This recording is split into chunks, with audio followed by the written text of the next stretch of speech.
She's so fine. Hell of a, blows my mind. Hell of a, lights my day. What's good, guys? I wanted to bring an update in the Andre Hill case. There was some new information released yesterday evening. This is coming from ABC News.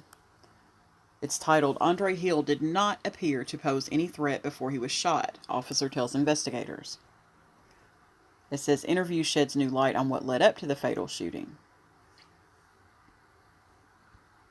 An officer at the scene of a police-involved shooting in Columbus, Ohio last week told investigators Andre Hill did not appear to pose any threat before he was shot and killed, according to records released yesterday.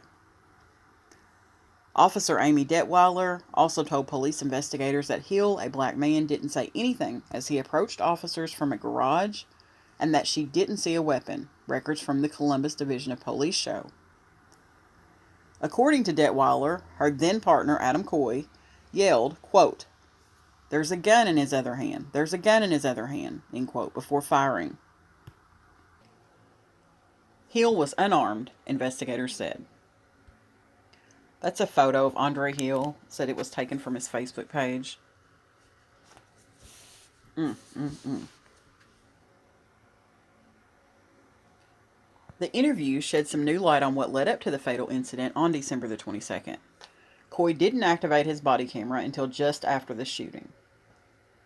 But the camera's look-back technology enables it to record 60 seconds of silent video before being turned on.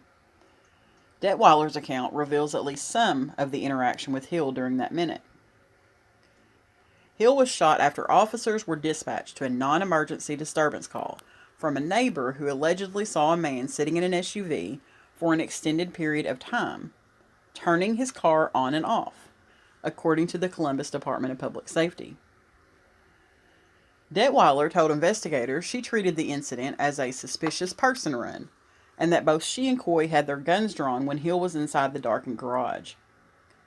Hill was not attempting to enter the home, she told investigators, and she was concerned why Mr. Hill was inside the garage. Coy asked Hill to leave the garage, and Hill complied, Detweiler told investigators.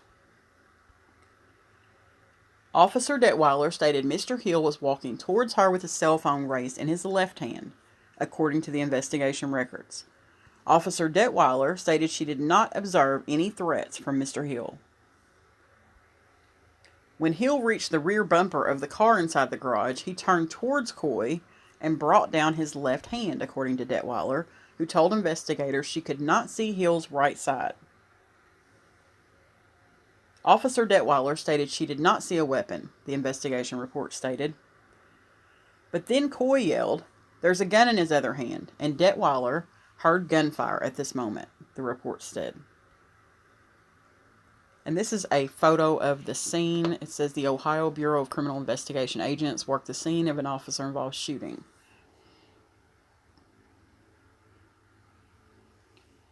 In footage from the body worn camera's look-back function, Hill is seen coming out of a garage with his cell phone in his left hand and his right hand obscured before Coy opens fire. Hill, 47, died from multiple gunshot wounds, the Franklin County coroner said Monday. Columbus Public Safety Director Ned Pettis Jr. terminated Coy on Monday, writing in his ruling that known facts do not establish that this use of deadly force was objectively reasonable. Pettis said Coy didn't try to de-escalate the situation before shooting Hill. After the shooting, Coy didn't render aid or ensure that others did, according to Pettis. This is the part that just gets me.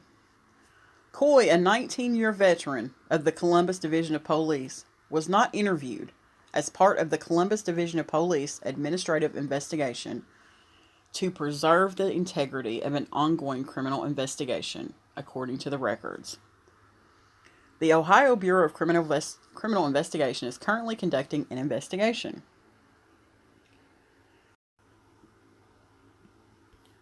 Coy did not appear at a disciplinary hearing that preceded his termination. His criminal defense attorney told ABC News Monday that Coy does not have any comment at this time. Coy has not publicly commented on the incident. Detweiler was sworn in as a Columbus police officer in December of 2011, according to employment records.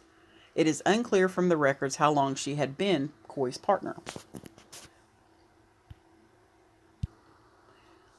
I'm not really shocked by her testimony in this investigative report. I don't think anyone else is either. I think that Officer Coy reacted terribly in that situation. That's putting it extremely mildly. It's a shame. This man's life was snuffed out. He was holding a cell phone in his hand. I guess I have to go back to the 911 call, the initial 911 call. What neighbor calls the police for somebody sitting in an SUV, stopping and starting their vehicle?